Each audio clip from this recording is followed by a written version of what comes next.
You'll get $50, Danny. Maybe a nice watch if Dad's feeling generous.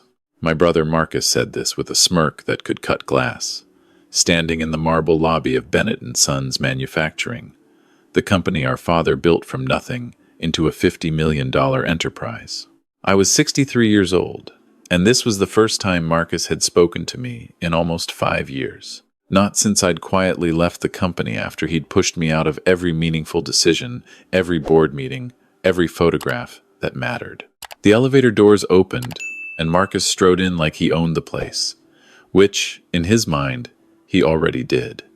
I followed silently, carrying the same worn leather portfolio I'd used for 40 years, the one with grease stains on the edges and sketches of machinery improvements tucked inside. Marcus carried nothing but his phone and that insufferable confidence. I mean, let's be realistic, Marcus continued, adjusting his $1,000 tie. You walked away from the business. Dad's will is going to reflect that. You can't just tinker in a garage for 5 years and expect to inherit half of a $50 million company. I didn't respond. I'd learned decades ago that silence was often the most powerful response to Marcus's provocations. The elevator climbed toward the 20th floor, where our father's lawyer waited to read the will. Dad had died 2 weeks ago, quietly in his sleep, the same way he'd observed most things in his life, without fanfare, without drama, just watching and understanding. The elevator was slow, and Marcus was never comfortable with silence. You know what your problem always was, Danny? You never understood the business side. Dad needed someone who could talk to investors, who could close deals, who could make the company look good. That's what I brought to the table. You were just the guy fixing machines on the floor. Just the guy fixing machines. That's how Marcus had always seen it. What he didn't know, what he'd never bothered to learn, was that every major innovation Bennett and Sons had produced in the last 30 years had come from my tinkering.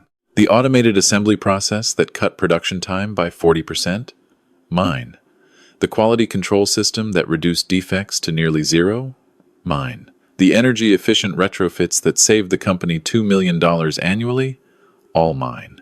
But Marcus had stood in front of the cameras, shaking hands with clients, taking credit for the genius of Bennett and Sons. And I'd let him because I wasn't interested in the spotlight. I was interested in the work. The doors opened on the 20th floor. Marcus's phone buzzed, and he glanced at it with a satisfied smile. That's the Johnson account. Closed it last week. $3.2 million. You're welcome, Dad's estate. He looked at me. See? This is what I'm talking about. This is the value I bring. I'd worked on the machinery for the Johnson account for 6 months, designing a custom solution that was exactly what they needed. Marcus had shown up for one lunch meeting and somehow turned it into his victory. We walked down the hallway to the conference room. Through the glass walls, I could see our father's lawyer, Patricia Hendricks, arranging documents. Next to her sat someone I didn't recognize, a younger man in a neat suit, maybe 40, with an air of quiet competence that reminded me of myself. Marcus pushed through the door without knocking. Patricia, good to see you. Let's make this quick. I have a meeting with the board at 3. The board.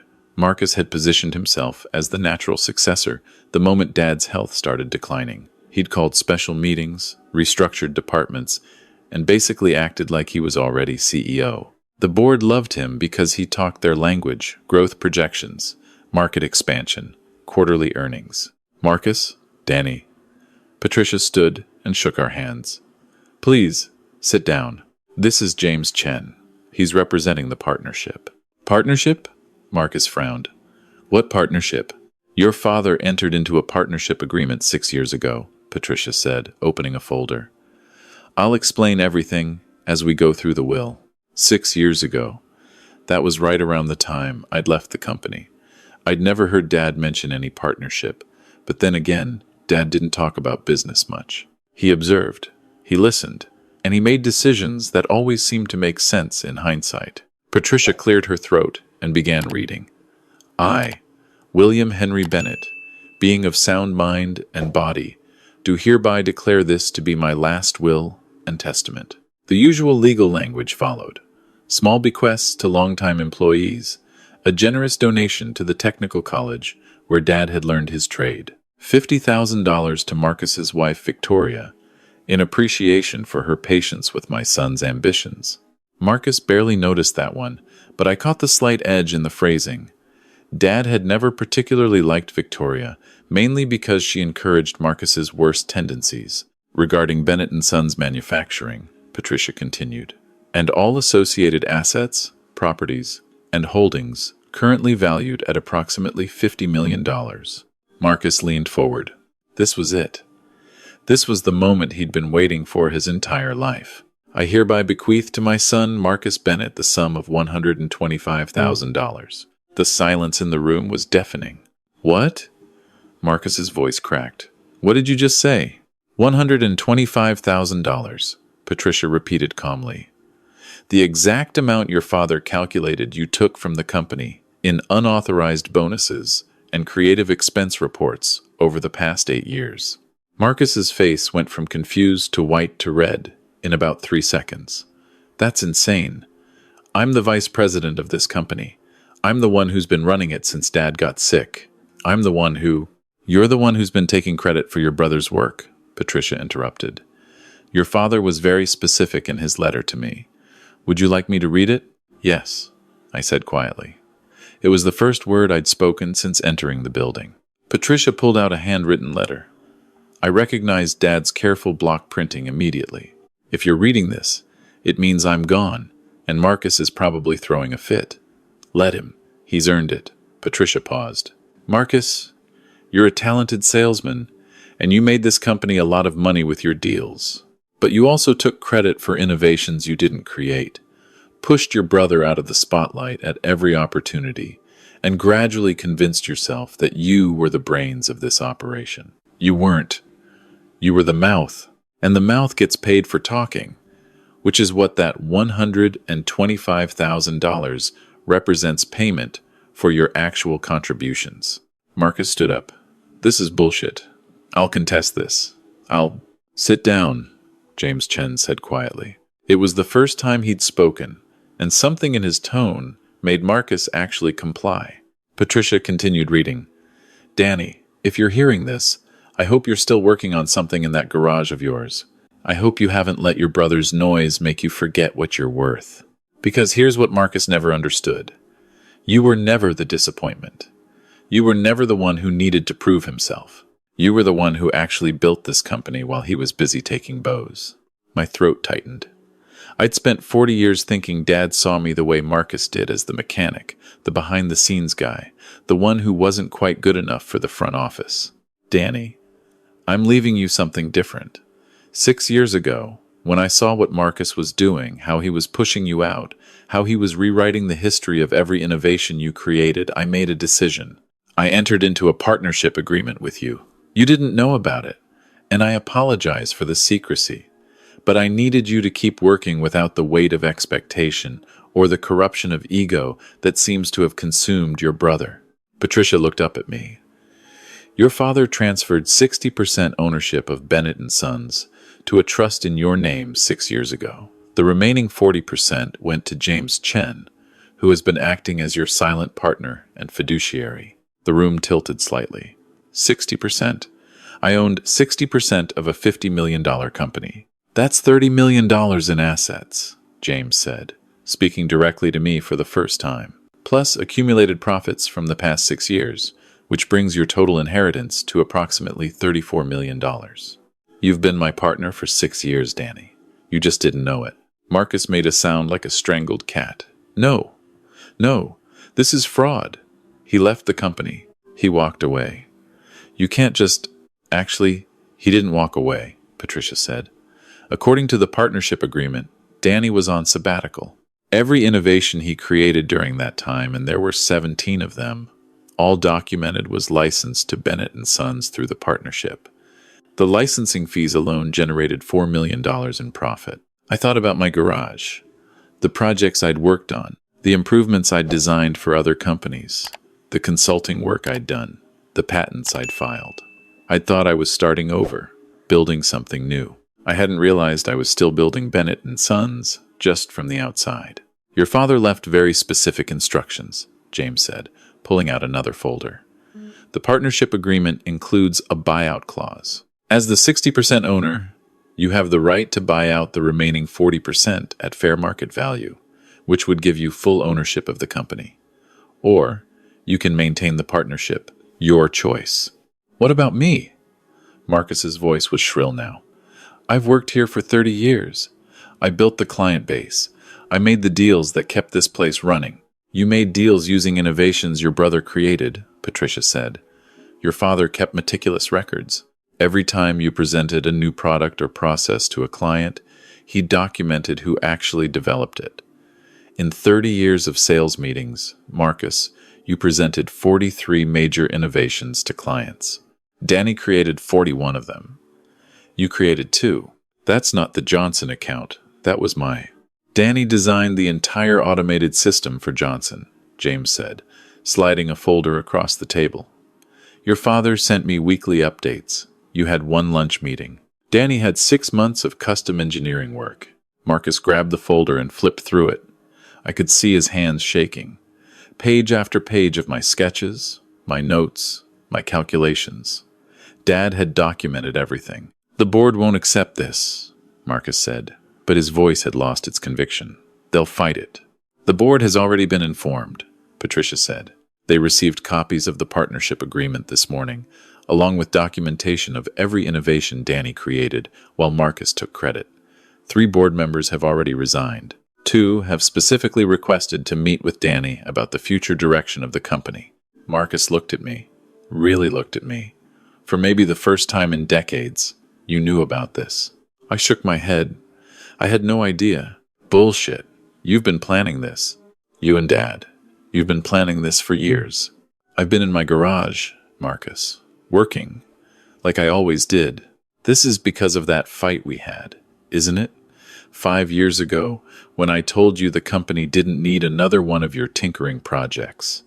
That's what this is about. I remembered that fight. Marcus had killed my proposal for a new efficiency system, called it unnecessary, said the company needed to focus on sales, not Danny's expensive science projects. 2 years later, our competitor implemented the same system and cut their operating costs by 30%. It had stung, but it hadn't been about revenge. It had never been about revenge. This is about Dad recognizing what actually built this company, I said quietly. The innovations, the engineering, the work, not the presentations, not the handshakes, the work. Marcus stood up so fast his chair fell over. I'm contesting this. I'm going to fight this until... You'll lose, Patricia said calmly. The partnership agreement is ironclad. Your father had 3 law firms review it. You're welcome to try, but I promise you'll spend more on lawyers than you'll ever get from the estate. Marcus looked at James.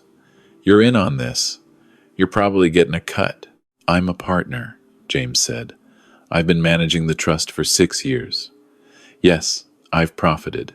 That's how partnerships work. I've also ensured that every innovation Danny created was properly documented, patented, and licensed. The partnership has been very successful.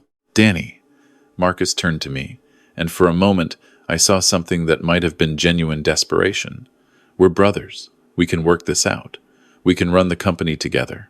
We don't need to. You pushed me out, Marcus. You spent 30 years making sure everyone knew you were the important one, the valuable one, the one who mattered. You didn't just take credit for my work. You convinced yourself you'd actually done it. I made the sales. I brought in the clients. That's value. And you'll get paid for it. Dad left you $125,000. That's more than most people see in years of work. It's nothing. It's an insult. It's exactly what you earned, I said. The innovations were mine. The engineering was mine. The work was mine. You got paid to talk about it, and you did that well. But talking isn't the same as building. Marcus grabbed his phone and his jacket. At the door, he turned back. The board will never accept you. You don't know how to run a company. You're just a mechanic. I've been running half this company for 6 years without even knowing it, I said. I think I'll manage. After Marcus left, we could hear him shouting into his phone all the way to the elevator. Patricia packed up her documents. Your father wanted me to tell you something else, but only after Marcus was gone. I waited. He said to tell you that he was sorry. Sorry it took him so long to make this right. Sorry he let Marcus push you into the shadows for so many years. But he wasn't sorry about the partnership. He said it was the best decision he ever made, because it let you do what you do best, without the burden of his expectations or Marcus's ego. I found myself blinking back tears. I thought he was disappointed in me. I thought he agreed with Marcus, that I wasn't good enough for the front office. He left you his entire life's work, Patricia said gently. Does that seem disappointed to you? James Chen stood and extended his hand. I should properly introduce myself. I've been managing your trust for 6 years, but we've never actually met. Your father was very specific about that he didn't want you influenced by knowing about the partnership, but I've been watching your work, and I have to say, I'm honored to be your partner. I shook his hand. What happens now? Now, we run a $50 million company. You design and innovate, which is what you're good at. I handle the legal and financial side, which is what I'm good at. And we both make sure that the person who does the work gets the credit for it. What about Marcus? James smiled. What about him? He got his inheritance. If he wants to contest it, that's his choice. But between you and me, I don't think he will. Your father documented everything too thoroughly. Marcus is smart enough to know when he's beaten. Patricia handed me a key. Your father's office. It's yours now. All your old designs are there. He saved every sketch, every note, every prototype you ever made. He wanted you to have them. I took the key. My father's office. I'd been in there maybe a dozen times in 40 years. It had always been Marcus who sat in the chair next to Dad. Marcus who attended the meetings. Marcus who got invited to the important dinners. There's one more thing, Patricia said, pulling out a small envelope. Personal. From your father. I opened it there, in the conference room. The handwriting was shakier than the letter Patricia had read. Dad must have written this near the end. Danny, I watched you for 40 years. I watched you build things that changed this company. Then step back and let your brother take the credit. I kept waiting for you to fight back, to demand recognition, to stand up for yourself, but you never did. You just kept working. I realized something important. You didn't need the recognition. You didn't need the spotlight. You needed the work. You needed to build things, solve problems, make things better.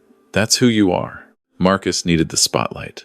He needed the applause, the validation, the appearance of success. And I let him have it, because it kept him happy and out of your way while you did the real work. But I couldn't let him have the company. This company was built on innovation, on engineering, on the kind of quiet excellence you represent. Giving it to Marcus would be like giving a Stradivarius to someone who only knows 3 chords. You're the future of Bennett & Sons. You always were. I'm sorry it took me so long to make that official. Build something beautiful, son. You're finally free to do it without anyone taking the credit. Love, Dad. I stood in my father's office an hour later. Patricia and James had left, giving me time alone. The office looked the same as it always had. Dark wood, leather chairs, photographs on the walls. But now, I looked closer at those photographs. There, tucked in the corner behind the desk. A photo of me at 25, covered in grease, grinning next to the first machine I'd ever fully designed. I'd never seen this photo before. Dad must have taken it and kept it private. Another photo, me at 35, explaining something to a group of engineers. My hands full of diagrams, my face animated in a way I never was in social situations. Another, me at 45, working late in the shop, unaware I was being photographed. My whole career, documented in photos I'd never seen. While Marcus was collecting magazine covers and industry awards, Dad was quietly taking pictures of me doing the actual work. I found my old designs in the filing cabinets. Every single one, even the ones from 20 years ago that I thought had been thrown away. Dad had kept them all, organized by date, with notes in the margins about how each innovation had improved the company. On his desk, I found a folder labeled Current Projects. Inside were printouts of the 17 patents I'd filed over the past 5 years, the innovations James had mentioned. Next to each one was a note in Dad's handwriting, explaining how he'd ensured they were properly credited to me in the partnership agreement. He'd been watching. Even after I left the company, even when I thought I was on my own, He'd been watching and protecting my work. My phone buzzed. Marcus. I almost didn't answer, but curiosity got the better of me. "You think you've won," he said without preamble. "You think you can just waltz in and take over a company you abandoned." "I didn't abandon it, Marcus. You pushed me out, and Dad made sure I could keep building things without your interference. The board will destroy you. You don't know how to handle investors, how to manage quarterly reports, how to—" "Marcus." I cut him off. "I've been a 60% owner for 6 years. The company has grown 30% in that time. I think the board will be just fine with my management style." Silence on the other end. "Then, what are you going to do?" "I'm going to keep doing what I've always done. Build things, make them better, solve problems. The difference is, now I don't have to watch you take credit for it. I made this company what it is." "No, Marcus. You talked about what this company is. There's a difference." He hung up. I didn't expect to hear from him again for a while, if ever. James Chen called later that afternoon. "The board wants to meet with you tomorrow. They're prepared to offer you the CEO position officially, pending a transition period where I help you get up to speed on the business side." "What about Marcus's position?" "Marcus resigned about an hour ago. Effective immediately. He's apparently starting his own consulting firm." Of course he was. Marcus would always land on his feet. He was a talented salesman, and there were plenty of companies that needed someone who could talk a good game. He'd be fine.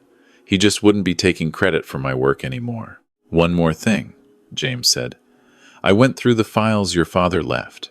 There are 14 major innovations you developed that were never fully implemented.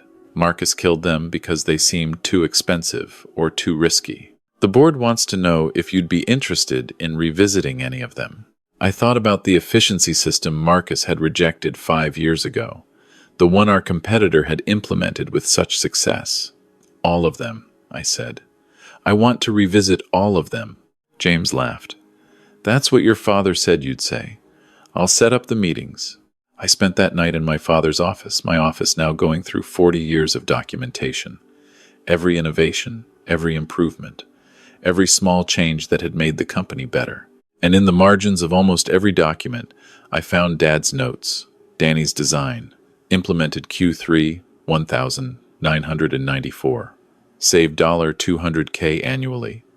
Danny's solution, reduced defects 40%, client retention up 15%. He'd been documenting my contributions the entire time, building a case, year after year, for why I was the one who should inherit the company. Not because I was his favorite, not because Marcus was bad at his job, but because the company was built on innovation, and innovation was what I did. The next morning, I met with the board. They were surprisingly receptive. 2 of the members, older engineers who'd known me for decades, actually seemed relieved. "We've been worried," one of them admitted. "Marcus is a great salesman, but he doesn't understand the engineering.